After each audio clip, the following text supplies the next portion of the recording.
Alors, bien le bonjour. Aujourd'hui, ce que j'avais le goût de vous présenter, c'est deux petits trucs intéressants que j'ai appris avec le temps et un point magnifique. Je pense que ça s'appelle le point diamant.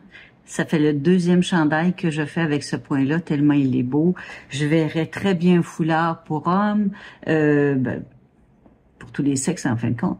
Et un couvre-coussin, c'est de toute beauté. Quand je vous dis c'est de toute beauté, quand j'ai découvert ça, je me suis dit « Oh wow! » Ça fait vraiment un effet texturé. Je vais vous le montrer de plus près tantôt. Et un des trucs que j'ai appris, ça fait, je vous dirais 6 ans, 7 ans que je fais du crochet à temps plein.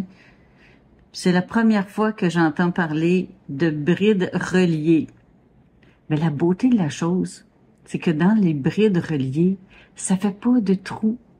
Quand on fait des brides, il y a toujours des espaces vides parce qu'elle a une certaine longueur, la maille. Et entre une maille et l'autre maille, ça fait un trou. Alors, il faut porter quelque chose en dessous. Mais pas ça. C'est extrêmement simple quand on le sait. J'aurais dû savoir ça bien plus tôt. Mais je savais même pas que ça existait. Alors, je vous partage mon savoir et je vous montre ce que ça a l'air. C'est vraiment extrêmement intéressant. Bon, là, regardez pas mes mains, là, je travaille dans le jardin. Soyez pas exigeants sur la manicure. OK. Voyez-vous, ça, c'est le point diamant. C'est ce que j'aime, c'est la texture. Il est pareil d'un côté comme de l'autre. C'est super. C'est pour ça que je disais que faire un foulard avec ça, tu peux pas le mettre à l'envers. Il n'y a pas d'envers d'endroit. Et ça fait vraiment une belle épaisseur. C'est un petit peu lainivore, je vous dirais, ça prend un petit peu plus de laine, il faut le prévoir. Moi, dans l'exemple que vous voyez ici, là, c'est en plein le parfait exemple de ce qu'il faut pas faire, dans le sens que je pensais que j'avais assez de fil bleu pour faire tout mon chandail, et je me suis aperçu que ça en prenait beaucoup. Alors, je me suis dit, bon, ben j'ai 2 autres couleurs de laine que je peux mix and match avec ça. Alors, j'ai dit, je vais faire des séquences plus larges, plus minces, avec mes 2 autres couleurs, qui étaient le gris et le rouge. Mais c'était très beau ensemble, parce que je les ai achetés les 3 ensemble en me disant, peut-être que je pourrais les mettre ensemble, ça serait beau, mais finalement, il faut que je les mette ensemble. Je suis rendue à faire le col ici, je vais faire un beau col polo. J'adore ça, faire un col polo. Ça fait changement de ça ici. Alors, c'est sur un multiple de 4, le point que je vais vous présenter. Mais, l'astuce, quand vous voyez multiple de temps, des fois, ça n'arrive pas égal. Vous arrivez au bout là, de votre premier rang et il vous manque des mailles. Alors, pour remédier à la situation, ce qu'on fait, c'est qu'on met tout le temps une douzaine de mailles de plus. Peu importe. J'ai pris ma mesure, là, ça va à peu près à cette longueur-là, ben j'en mets 10 ou 15 mailles de plus. Ce qui fait que, quand on dit un multiple de 6 plus 3, ben ça fonctionne. Puis quand on dit un multiple de 6, puis on ne dit pas qu'il n'y a rien à côté, ben, ça va vous éviter des fois où vous devez défaire votre ouvrage et recommencer. Ou ajouter des mailles à l'autre bout, des mailles en l'air à l'autre bout, mais c'est toujours un petit bit apparent. Donc, pour vous éviter tout ça, mettez des mailles de plus et ça se défait très bien les mailles qu'il y a de trop. Alors, je commence par le nœud coulant. C'est un exemple que je vous fais, donc je ne mettrai pas ma largeur de taille, hein, vous comprenez? Alors, si on dit un multiple de 4, alors je vais faire des 4 une fois, 4 2 fois, 1, 2, 3, 4 3 fois, 1, 2, 3, 4, 4 fois, 1, 2, 3, 4, 5 fois. Donc là, j'aurais théoriquement le bon nombre. Mais, j'en fais 5 de plus. 5, 6, je ne sais pas compter. Alors, le début du crochet, on fait 3 mailles en l'air qui équivalent à notre bride. Ensuite, là j'ai eu 3 mailles en l'air, je fais 4 mailles, donc dans la 7e, là ça fait 3. Je prends l'arrière, 1, 2, 3, 4, 5, 6, 7. Dans la 7e, je fais une bride, une deuxième bride, une maille en l'air, une autre bride et une autre bride. Je vais vous expliquer ça. Ici, il y a 2 brides extérieures qui vont toujours être les reliefs. C'est ça qui fait beau, c'est ça qui fait la texture, qui vont être les reliefs. Et à l'intérieur, on appelle ça un V-stitch, bride, maille en l'air, bride. C'est toujours comme ça. C'est un rang qui se répète. C'est tout, tout, tout, tout, tout. Il n'y a pas de maille de séparation entre un et l'autre. Alors, dans la 4e, 1, 2, 3, 4e, je recommence. Je vais faire les 2 brides.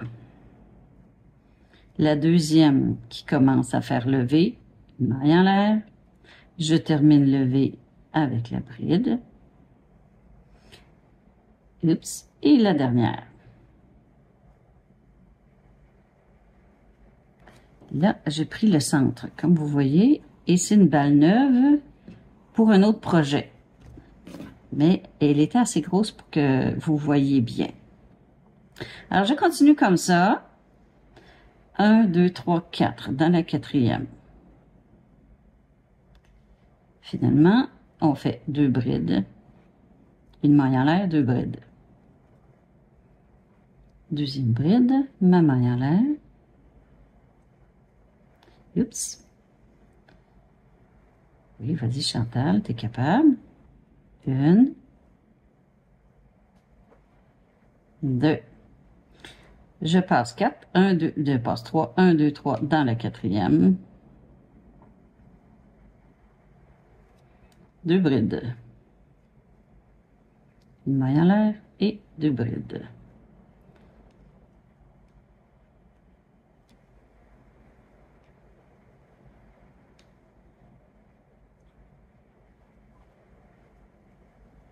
Ça donne ça.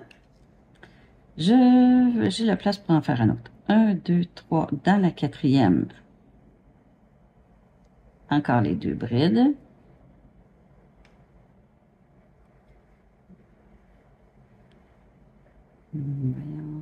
La maille en l'air. Je me suis mis de la crème à main parce qu'à travailler dans la terre, et mon Dieu qu'on a les mains sèches, et bien là, ils sont un peu glissantes comme de raison. Je finis par mes 2 brides. Et, en dernier, dans la 4e maille, 1, 2, 3, 4e maille, je fais une bride. Je termine par une bride. Alors, je vais tasser ça ici. Ça donne ça ici, l'échantillon. On commence par une bride et on termine par une bride. C'est logique. Là, toutes les autres rangs, je vais commencer par 2 mailles en l'air. Je me suis aperçue que dans les travaux que je faisais, si je mettais 3 mailles en l'air, ça faisait un petit peu plus lâche au début. Alors, j'en mets 2. Je finis par une bride, mais j'en mets 2. Alors, quand on tourne, je recommence par 2 mailles en l'air au-dessus de ma bride et, tu sais, ça fait droit quand même. Mais, voilà. 2 mailles en l'air. Je mets mon marqueur. Je suis obligée de le prendre ici parce que j'en ai pas sorti d'autres. Et Chantal, t'es pas prévoyante tout le temps, hein?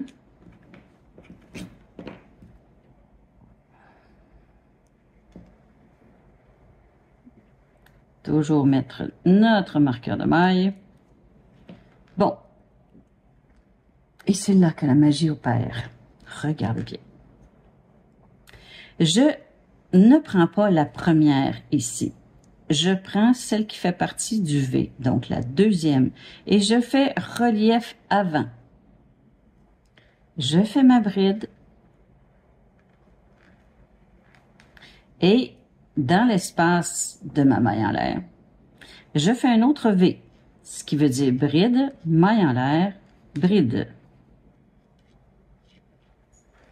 Et dans l'autre maille suivante, qui faisait partie du V, je fais le relief avant. Je vais chercher ma maille et je fais ma bride ordinaire. Là, je vais me sortir du fil. Ça m'énerve un peu. Excusez-moi. Bon. OK. Alors, vous voyez déjà, là, je ne sais pas si vous le voyez bien, je ne vois pas tellement. Ça met une épaisseur ici. On va continuer. Alors, on fait toujours la même chose. Je ne prends pas la première. Je surélève la deuxième. Bride. Dans le centre du V, je fais un V encore. Bride, maille en l'air, bride. Dans l'autre maille, celle-là, pas la dernière, la première qu'on voit, on fait le relief. Voyez-vous, là, la profondeur que ça fait? C'est de toute beauté. Donc, je prends pas la première, je prends la deuxième en relief avant. Une bride ordinaire. Dans le trou, je fais un V-stitch. Bride, maille en l'air, bride. Youp, youp. Et là, je suis rendue à ma quatrième. Je fais le relief dans ma première maille. Je répète pour les autres. Il me reste 2. Un V au centre. Bride, maille en l'air, bride. Et un relief. Je fais ma dernière. Le relief dans la deuxième. Le V au centre. Ce qui veut dire bride, maille en l'air, bride.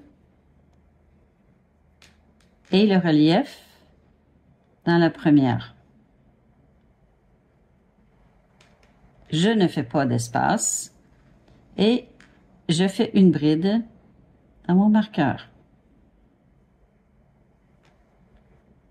Je fais 2 mailles en l'air, je mets mon marqueur dans ma deuxième maille, je tourne le travail et là on fait exactement la même chose. Ce qui fait que ce qui fait que c'est réversible dans le fond, c'est qu'on fait la même chose sur un bord que sur l'autre bord. Ça veut dire qu'on passe celle-là, la première. Ça, c'est la bride au-dessus, là. Je suis au-dessus comme ça. Je passe celle-là.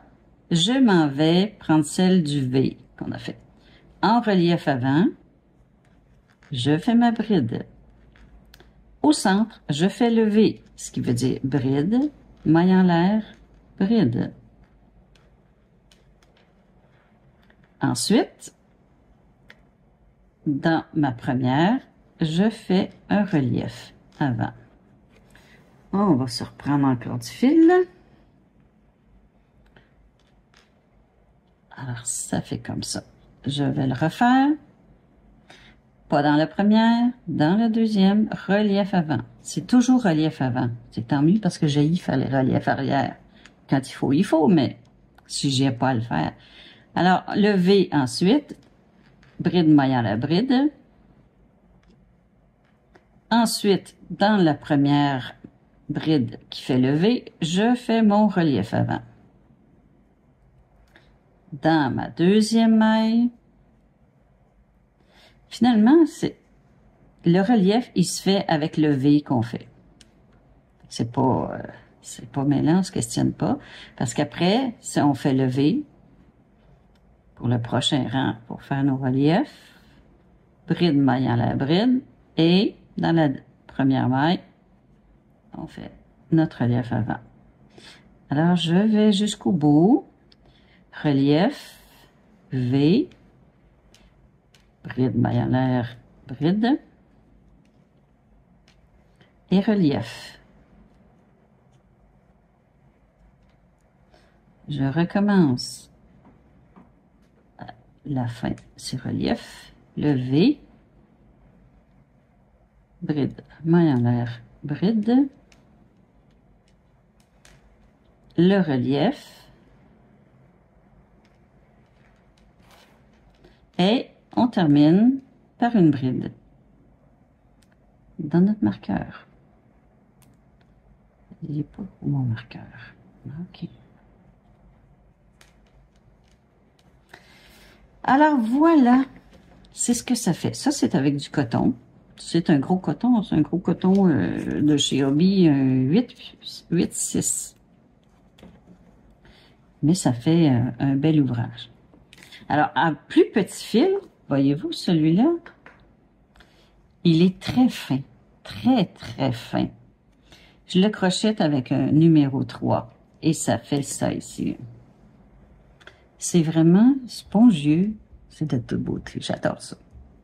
Alors, c'est ce que je voulais vous montrer, le point diamant, qui est magnifique. On met de côté et je vous présente les brides reliées avec le crochet numéro 3 pour moi, parce que ça, c'est un coton 8-4.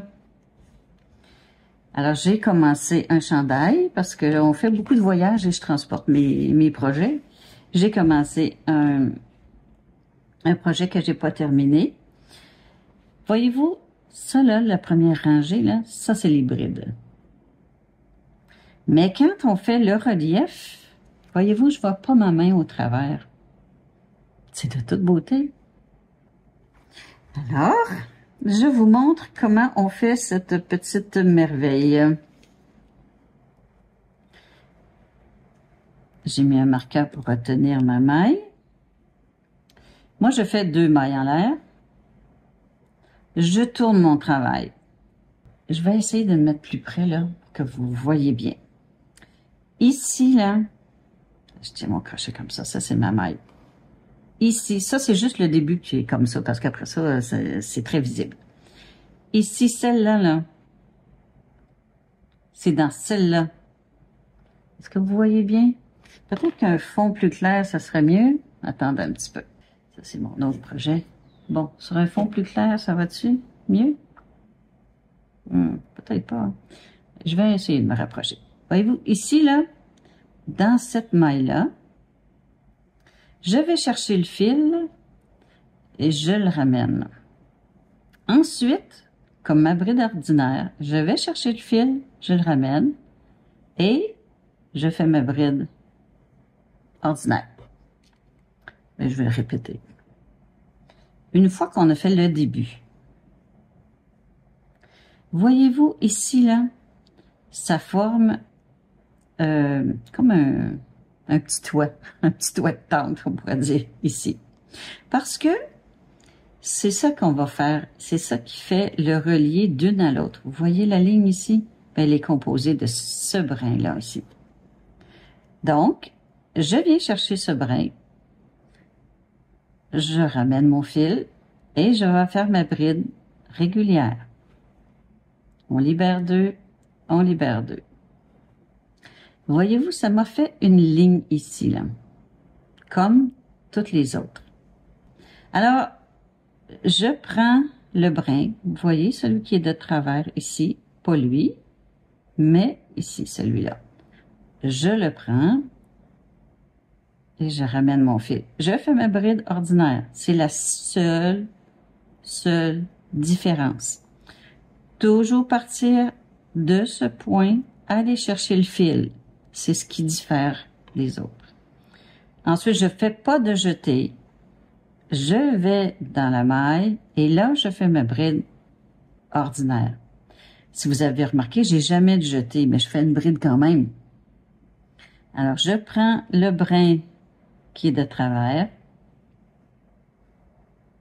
Je vais chercher mon fil. Je rentre dans ma maille je fais ma bride.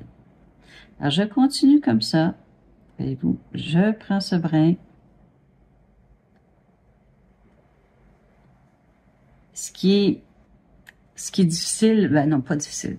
Il faut catcher la façon dont on crochette différemment. On est tellement habitué de faire des brides d'une certaine façon que là, il faut y penser. Je fais-tu une jetée? Comment je ramène mon fil? Mais après ça, c'est-tu un jeté?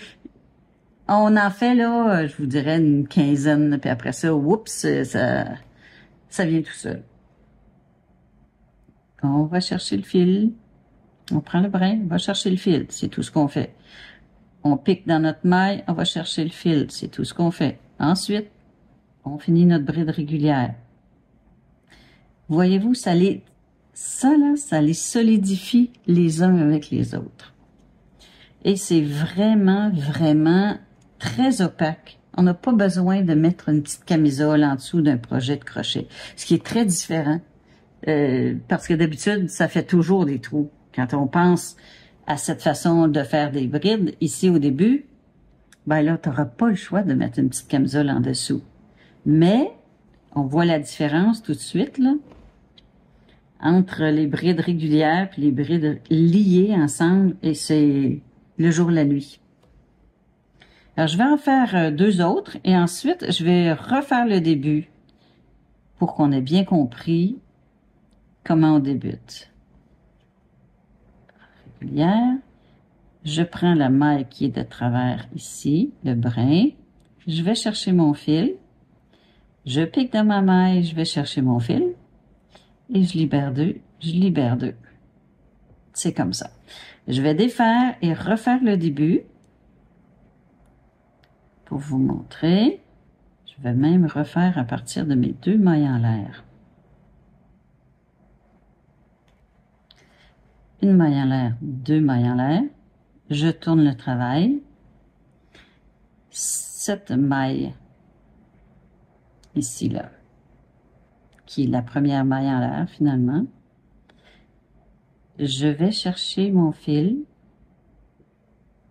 Et dans cette même maille-là, je vais chercher mon fil, qui devient ma première bride. Je mets mon marqueur. Ensuite, on le voit bien ici, le brin de travers. Il est vraiment comme ça, là. Alors, je vais le chercher. Je vais faire une jetée. Je vais chercher. Je libère les deux.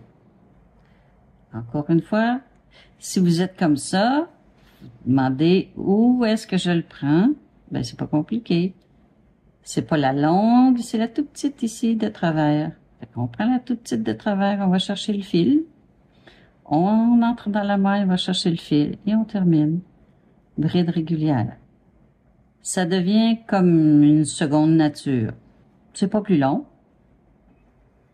mais ça fait toute une différence. Vraiment, là, c'est super. Alors, j'espère vous avoir appris quelque chose. En tout cas, moi, j'étais folle. Quand j'ai appris ce truc-là, c'était vraiment génial.